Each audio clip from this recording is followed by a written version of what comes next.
تاسې وګورئ چې آیا 3 5 او 1 منفي 7 مرتبې جوړې د 5x منفي 3y لوی او مساوي دي له 25 څخه نامساواتو حل دی. ښه ده، د دې لپاره چې موږ او تاسې وګورو چې آیا دا مرتبې جوړې د راکړل شوو نامساواتو لپاره حل کیدی شي او که نه، نو راځئ چې لومړی هره مرتبه جوړه په راکړل شویو نامساواتو کې وضع کړو. موږ او تاسې ته دلته نامساوات راکړل شوي چې 5x وبلیکو 5 د x په ځای به د هغه راکړل شوی قیمت یا 3 ولیکو ضرب 3 منفي 3 ضرب د y قیمت په دې ځای کې موږ او تاسې ته 15 راکړل شوی دی، نو دا به واخلو او دلته به ولیکو ضرب 15. دا ټول لوی او مساوي دي له 25 څخه. ګورو چې آیا په رښتیا هم لوی او مساوي دي او که نه. ښه ده، که چیرې 3 په 5 کې ضرب کړو 15 کېږي، 15 منفي 3 ضرب 15 بیا هم 15 لوی او مساوي دي له 25 څخه. ښه، نو 15 منفي 15 صفر کېږي، صفر لوی او مساوي دي له 25 څخه. دا چې ښکاره خبره ده صفر له 25 څخه لوی نه دی بلکې له 25 څخه کوچنی دی، نو وایي چې دا مرتبه جوړه د راکړل شوو نامساواتو لپاره حل نه کیږي. دلته به ورسره ولیکو چې دا حل نه دی، حل نه دی. ښه ده، راوشو او بله مرتبه جوړه چې 1 او منفي 7 دي، دا به وګورو چې آیا کیدای شي دا د راکړل شوو نامساواتو لپاره حل واوسیږي او که نه.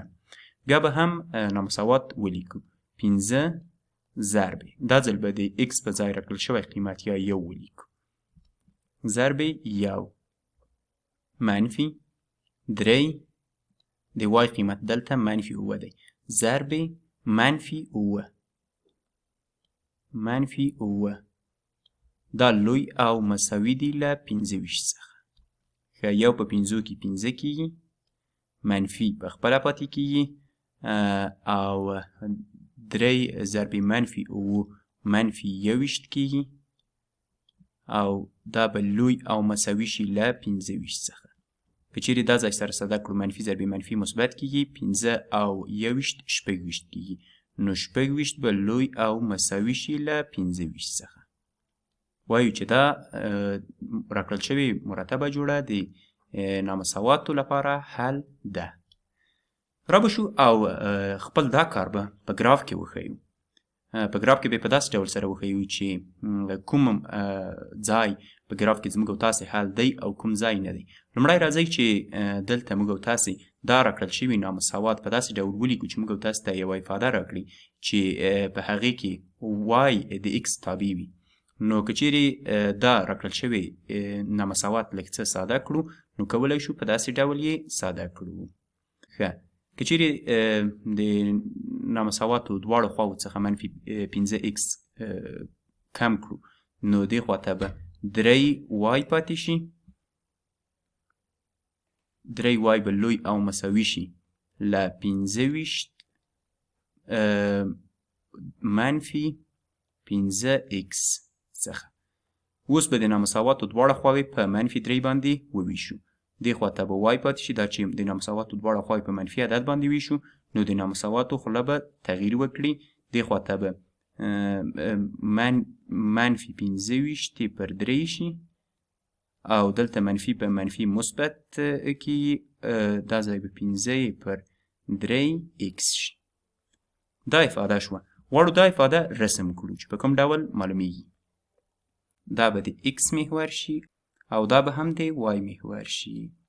ښه، په دې ځای کې که چیرې تقاطع وګورو د منفي 15 پر 3 ټکي کېده، نو دا ځای تقریبا 8.3 داسې یو څه راځي. دا 1 2 3 4 5 6 7 8 لږ څه له دې څخه ښکته. دا ځای به د y له محور سره تقاطع شي. او که چیرې میل یې وګورو 15 پر 3 دی، یعنې که چیرې 3 واحده موږ او تاسې دې خواته ولاړ شو، نو 15 واحده به پورته ځو چې تقریبا دا ځای راځي. کولی شو خط په داسې ډول سره رسم کړو چې دا خط د y خط شو. ښه، دې سره به x ولیکو او دې سره به y ولیکو. ښه ده دا نو زموږ او تاسې اوسنی خط په دې کې ټول هغه دلته موږ او تاسې ویلي چې د وای قیمتونه کوچني او مساوي دي یعنی ټول هغه قیمتونه چې له یاد خط څخه ښکته خواته وي البته په ګډون د همدې خط ځکه دلته د مساوي علامه ده نو دا څه ټکي چې دي هغه ټول زموږ او تاسې د راکړل شوو نامساواتو لپاره حل ګڼل کیږي په دې ځای کې که چیرې ورته وګورو موږ او تاسې د 3 او 5 ټکی درلوده 3 واحده دې خواته او 15 واحده هم پورته خواته اټکل اندازه یې راځي چې دا زموږ او تاسې حل نه و مخکې مو هم ولیده او که چیرې بیا د 1 او منفي 7 ټکي ته وګورو نو تقریبا دا ځای راځي 1 او منفي 7 تقریبا دا ځای راځي چې دا بیا زموږ او تاسې د راکړل شوو نامساواتو لپاره حل و